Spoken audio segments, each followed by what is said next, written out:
Y'all ready for this? Indie Soul Rhythms is your home for global independent soul and R&B, featuring exclusive artist interviews, curated playlists, and deep connections from London to LA. Subscribe and join the rhythm. All I can say is gee whiz. Hello, people.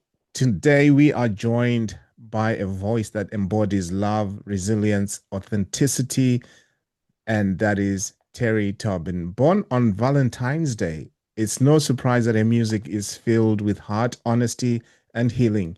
From her debut, Love Infinity, to the deeply personal Forever, she has carved a space in soul music that is timeless and true. So get ready to feel, reflect, and connect as we welcome the phenomenal Teri Tobin to Indie Soul Rhythms. Thank you so much for that beautiful introduction. Thank you. Well, we're honored to have you. Thank So you so much. we're gonna dive right into it, and Okay. I would like to start. I don't know if I'm going to call it the beginning, but let's start with Truth Is. Okay. It's such a rich and reflective body of work. What was the emotional or spiritual spark that ignited that album? So, like every album I do, it's usually mostly about what feels good to me. And so I didn't really set out on a mission per se, to only tell the truth, so to speak. But what was happening is, as most of us on social media, I would do these posts that would say truth is, and whatever the commentary was. And so as I was collecting this music that I was making, I was like, I really think that because it does touch on various things, I felt like, okay, that would be a good theme. And so then I started, naturally there was this theme, across the board. If I said truth is you're wonderfully made, truth is someone else will, it just so happened that way. So that's how I also know that there's a divine intervention that happens with me when I'm writing or when I'm putting together a body of work. And so for me, it's undeniable, because there are times I look up and go like, dang, did I write that? And I know I was holding the pen, but then I look back and I'm like, wow, that's pretty deep, But I know, I like I said, I know it comes from me, but I also know that God kind of guides me in a lot of ways even when I don't want to write. There are things that just come to me. So some of it is divine intervention, some of it is just things that was happening in my life at the time. And I'm a firm believer, as you mentioned, I was born on Valentine's Day, so I'm a firm believer in putting love out into the universe, each song at a time. And so that album was no different. Fantastic. Your music is deeply personal and often feels like a diary entry set to a melody. How do you decide which truth to share publicly through your music? Oh, that's a very tough one, because obviously I do have some privacy that I choose to hold close to me, but oftentimes, I don't know, sometimes I'm guided by what I feel that others might benefit from. Like I said, I like to put love out in the universe, but speaking of truth is, I wrote someone else will from a breakup, right? And I did speak the truth. I did talk about what actually happened in that relationship, but the one part that I didn't share and didn't want to put out there was like the overtly negative things that occurred. Yeah. Because I'm like, we have enough of that out here. So it's a balance. It's a balance for me. So I still share what's going on. Yeah. But I'm hoping I'm sharing the bits that I think people will be able to relate to the most. And with that song specifically, I was at a show and someone stopped me. Mind you, I didn't really know that was exactly what was going to happen. That's what I had hoped. And then I was at a show in Baltimore, and this woman approached me saying that song spoke volumes to her, because she'd gone through, a breakup, very similar things that had happened. And she said it got her through. And I was like, wow, that really, really touched me. So, so I just keep doing it. I don't know. Yeah. Praying that somebody relates to it, Yeah, that's actually truly amazing and quite empowering as well. But in today's world of social media perfection, how do you stay Mhm. grounded in your truth? So I utilize social media, of course, as a tool to connect with people, as a tool to promote, my music and the things that are going on. And of course, add my own commentary to what's going on out there. But I'm also very selective um, about the pages I follow, about the things that I engage in. And when I feel like it's too much, like currently it is in the States right now, I disconnect. um I'm intentionally because I have to be I'm the protector of my peace, right? And in order to do that, I have to be selective about what I consume, even mentally or visually or whatever. So that's kind of how I keep a balance. I disconnect when I need to. So my friends will say that they don't really believe that because I am on my phone a lot, because I'm posting this and I'm trying to share this and editing and all of that. But for the most part, I do connect. And you know, in real life, I just put it this way: in real life, I'm not in competition with anybody. So I'm in competition with myself. I will make sure that my goal is always to do better than I did the time before. Yeah, So I may see what's going on out there, but I'm more focused on okay, what can I do to be better today, that kind of thing. I agree 100%. Yeah. And now I want to talk about your latest album, Forever. Okay. And that's your first studio album in over a decade. What Yeah. made now the right time to release this new chapter? So truth be told, I had been trying to put it out sooner. But life was lifing. Life had its own plan for me. But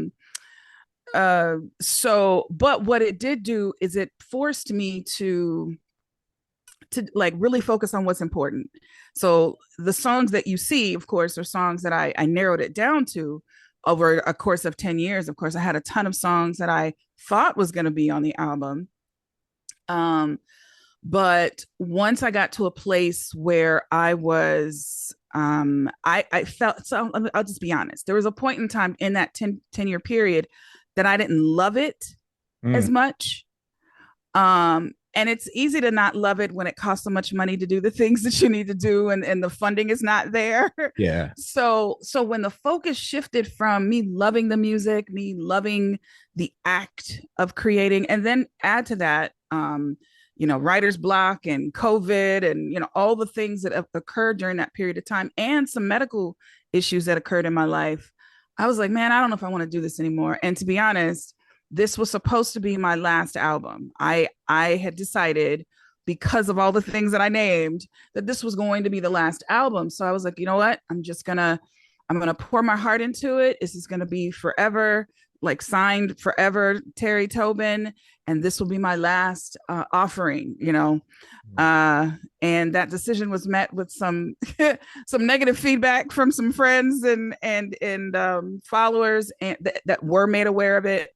So I have decided this is not the last album, but I I finally decided that it was time for me to put it in because really, and I'll answer anyway. That's pretty much that's the short answer that I felt like the time was now. Yeah, having listened to to the album, I Mm, my personal view is that it explores love in many dimensions. yeah. Was there a particular experience that sparked this holistic theme? So honestly, like I said, I'd had a bunch of songs prior to, and then I was introduced to Rodney Jones. Rodney Jones, it literally was just supposed to be like a few minutes. I was just introducing myself to him as he was working with another artist that I'm working with. And just in that conversation, I said, I really should be done with this album. And I'm at the end of my funding, but I really want to do something with these. You know what? I'll send you something. And what he sent me was the beginnings of Good Morning Love. Oh, And the way Good Morning Love hit me in the center of my chest, this is without me, without a title, without anything, it literally was like an awakening to me. And I felt like in that moment, that was the defining moment for me to say, okay, this is how this album is going to start. This is where this is the starting point. And so from that point on, when I did go back and look at some of the songs I already had or songs that I had started, it only made sense for it to be this cohesive, what I consider like a cohesive work of art that is centered in gratitude. Like, I obviously it's centered in love, but it's centered in gratitude in a lot of different ways. I want to celebrate Black love. I want to celebrate, the partner, my future partner. I want to celebrate my great grandmother who, she was the light of my world when she was here. And my grandmother and my son and my girlfriends and my sister friends and my, just if you look at it, it's truly just basically art centered in gratitude is the best way I can describe it. So that was the defining moment when I wrote Good Morning Love, and just the awakening that I felt once I wrote it. Yeah, it's more than gratitude. I think that it's also a celebration because reason why Yeah. I'm saying this is because of your track, Curves, which is Oh such a yeah. bold and empowering anthem. What inspired you to Absolutely. write this song that celebrates the body positivity and self-acceptance? Well, aside from the fact that I am a curvy woman, that was obviously the inspiration. But I had always had this theme running through my mind. This was some years ago, actually. And it really stemmed from a t-shirt line that I wanted to start so that we could, celebrate ourselves. And because I really think, granted, it's nice for somebody else to say that you're attractive or for them to say that you're beautiful, but when it comes from within, it's so much more powerful, in my opinion. So anyway, I wanted to do that. At the time, I had run it by some people and they were like, I don't know if you want to be that bold about it, right? Well, at this prime age that I'm at, yes, I want to be bold and bolder every year if I can. And so I'd been talking to David P. Stevens about, you know, doing something new with him. And we had this idea, he sent me the track and I was like, that's the one. That's the one. And I just basically started, pouring my heart out to those that are like me that for so many years were kind of discounted, or in many years ago, I was told that the curves were getting in the way of my talent. Like, for instance, like they couldn't hear me because I was too big or I was too curvy or was too matronly or too dark or whatever, and I'm like, Yeah. at this point, you know size is not measured by this, sexy is not measured by the size you wear. It really isn't. Now, And so once we started writing that, I knew that we had a really beautiful anthem that, people have reached out to me to tell me that they love it and they embrace it.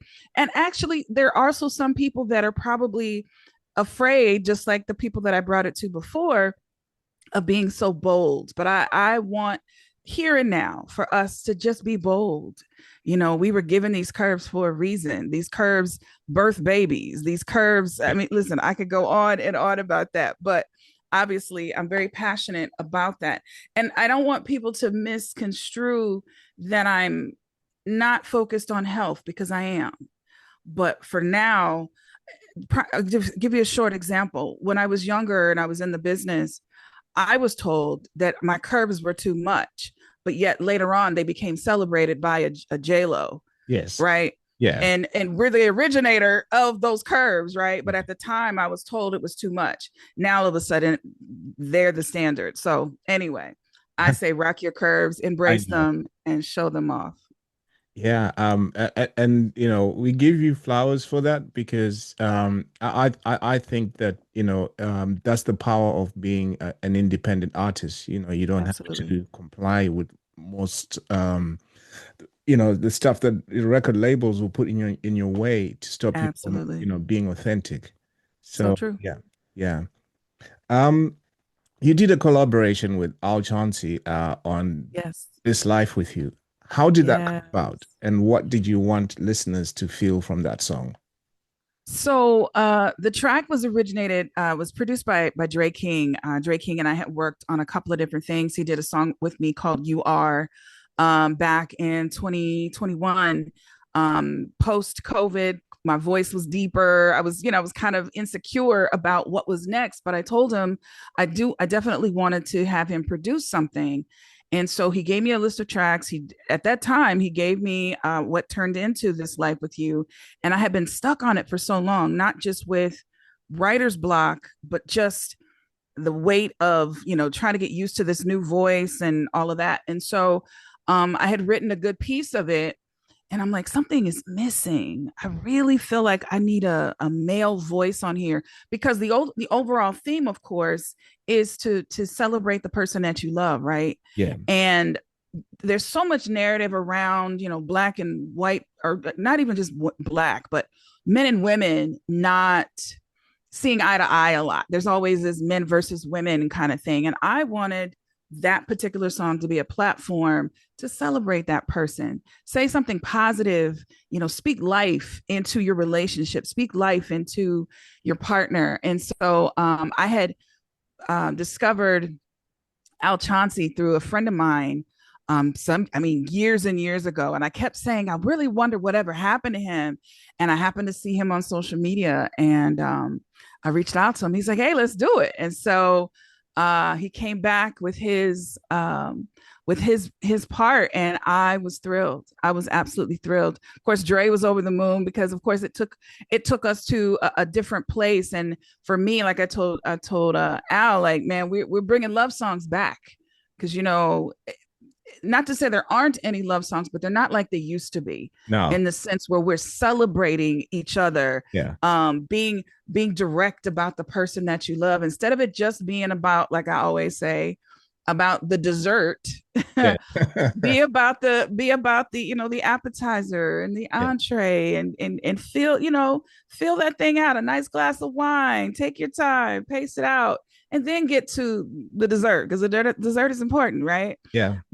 But I feel like love songs need to be amplified again, because I feel like that's also partly what's going to get us through some of these times that we're in right now, is 100%.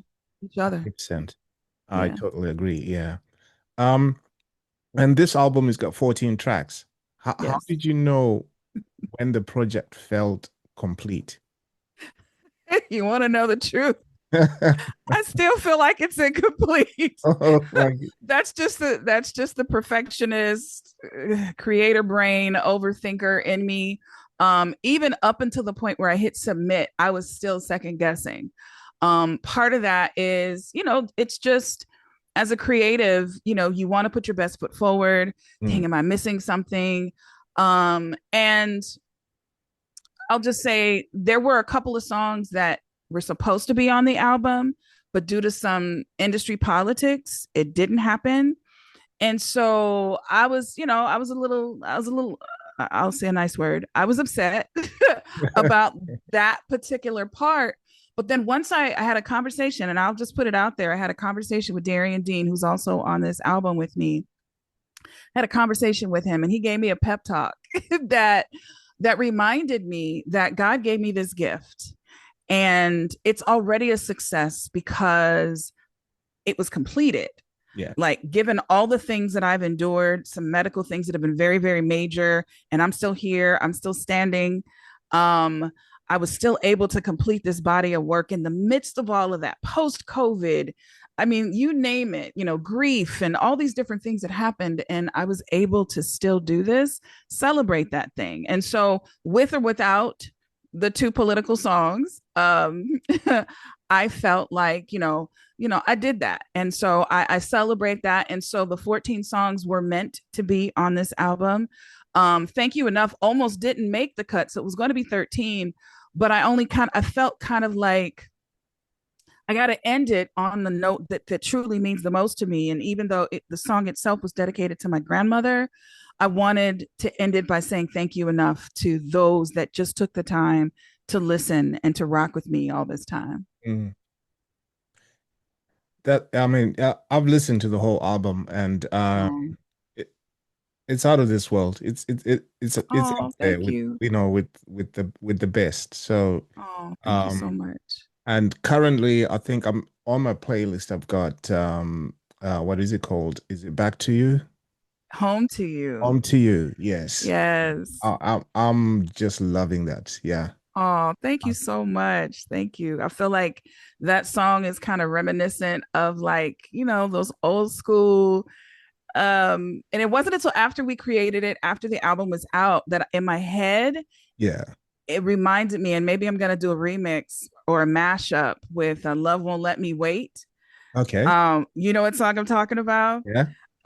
Because I just got chills thinking about that, because that's what it reminds me of, like back in the day. Now granted, I was too young to know what was going on, but when your parents were trying to set the mood, and you get that little song playing and the lights are dim and the whole deal. So yeah, shout out to Lorenzo Johnson for producing that, and we I think we created a really nice piece of work together. No, it's definitely it definitely is. Can't wait to to hear that remix you talked about. Yes. I'm like, I'm spitting it out like it's gonna happen. But now that I You put it gotta, out in the universe, it has to happen, right? yeah, you gotta put it out there for it to actually Yes. happen. Yeah. Yes. So it will happen at the right time. Absolutely. Yeah. Absolutely. And so kind of personal reflection. Sure. How has motherhood and life outside the music shaped your voice as an artist over the past decade? So, gosh, well, first and foremost, I would say motherhood is hard. It's hard. It's rewarding, and it's a job that I know God placed me in this position for a reason. My son has special needs, and so early on, it was very, very tough uh, to really do anything outside of being a caregiver for him. But as a result of that, my outlet at the time was doing music. So it forced me to learn, or I should say, learn more, because I'd always was learning how to cut my own vocals and all that kind of stuff. But it forced me to get better and better at it, so that I could always be able to record, because I couldn't always leave the house. So that in that respect, it shaped me, because it forced me to, like, okay, we got to pivot, we got to figure out how we're going to make this happen, Mm. because there'd be times when I finally get him to sleep, and I would go in my studio and just pour my heart out, and work on some music that would give me the peace and the feeling that I love. But also, because of some of his challenges, when I did my first album, in the midst of everything, I really wanted, when he got older, to be able to see that in spite of life's challenges, you can do it. Like, no matter what the circumstances are, you just have to keep pushing. Yeah. And I wanted him to be able to see the example of pushing past adversity. So that's kind of what has taken me. It's still, he's 22, but he's still my baby. And so Yeah. I definitely, and I don't know those that see my video from the song Free from my first album. Of course, he was my co-star in that video. And so I feel like everything I'm doing, a lot of it has been to lead by example. And so that's kind of how it's shaped for me. But it also has I'm also very cautious, like when I change how I say certain things in the presence of company, if you will. If I'm performing somewhere and I know there's children, my Yeah. music is for grown folks, but I try to shift it a little bit. So instead of calling it what it really is, we might call it cheesecake. We might say, oh, I just love that cheesecake, and we know we're talking about something else. You know what I mean? So I've had to adapt, and we pivot. As a mom, that's what we do. That's what we do. That's true. And I hope that encourages other artists who may be finding it challenging, Yeah. at the moment. Yeah. Yeah. So in terms of legacy and impact, your Mhm. early music really resonated strongly with the UK and global fans. How does it feel knowing that your music continues to connect across the continent? It's still mind blowing. It really is. Even after all this time, if I people reach out to me, or there are people that have been longtime friends, there's are longtime fans that have turned friends, or just longtime followers. It means the world to me, because unfortunately, the U.S. sometimes doesn't catch up to the indie soul, associates that I have, and so it's definitely a breath of fresh air in the UK and Paris and South Africa and Japan and all these other countries that are um embracing you. It means the world. It really truly does. And so my goal, of course, is to get back to the UK soon, because obviously I want to share this work of art with them, but especially because, at least for me, I feel like I want to be in front of audiences that appreciate me. And I know for a fact when I went to London in 2016, it was evident that the love was there. So I truly appreciate that. And it still is. Still Well, is. I look forward to coming back for sure. Yeah, we look forward to welcoming you back. Yeah. Yeah. So, just a couple of fun questions as closing questions. So you were Okay. born on Valentine's Day and you're known for Yes. love songs. What's the most romantic or awkward, unforgettable Valentine's Day you've ever had? Oh my gosh. I'm trying to think of which one to share. I'll just say this. My and he's never lived it down. My first love, um, he forgot my birthday. So needless to say, he forgot Valentine's Day too. Of course, we were in school and we went the whole day, and I intentionally didn't bring it up. I wanted him to for it to click for him, and at the same time, in the back of my mind, oh, maybe he's got a big surprise for later.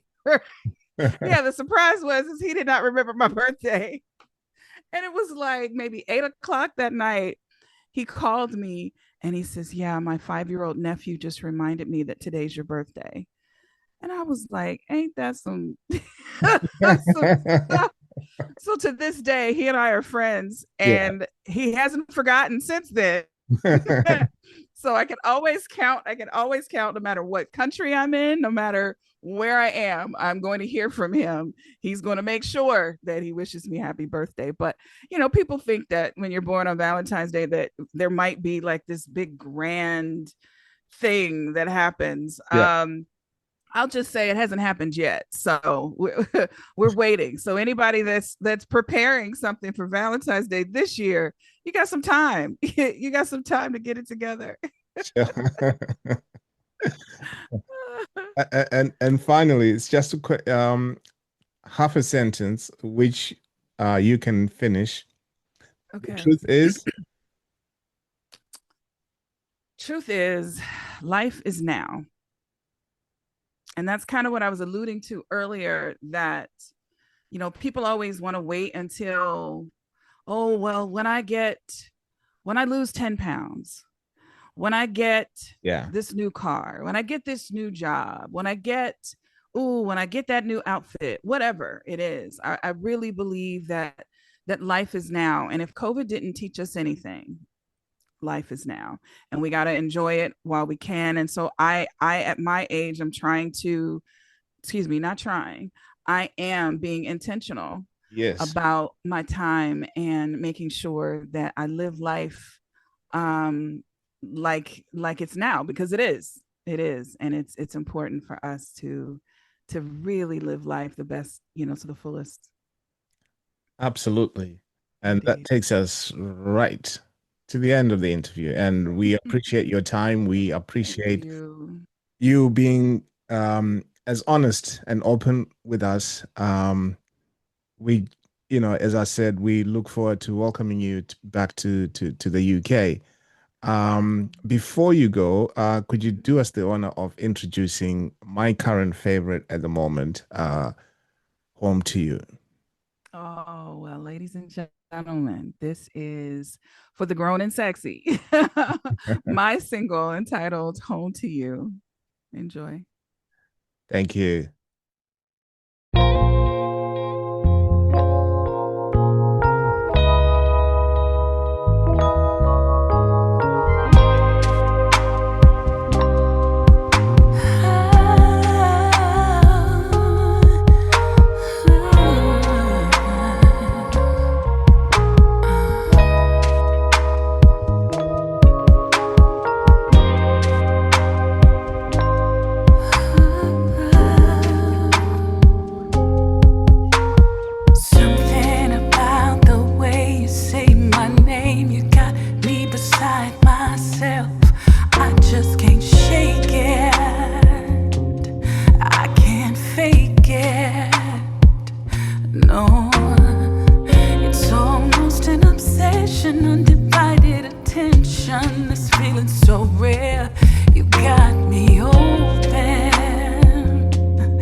it's all over my body. I can no longer hold it. No. You captivated my soul. It stays on my mind. It feels so right. I have no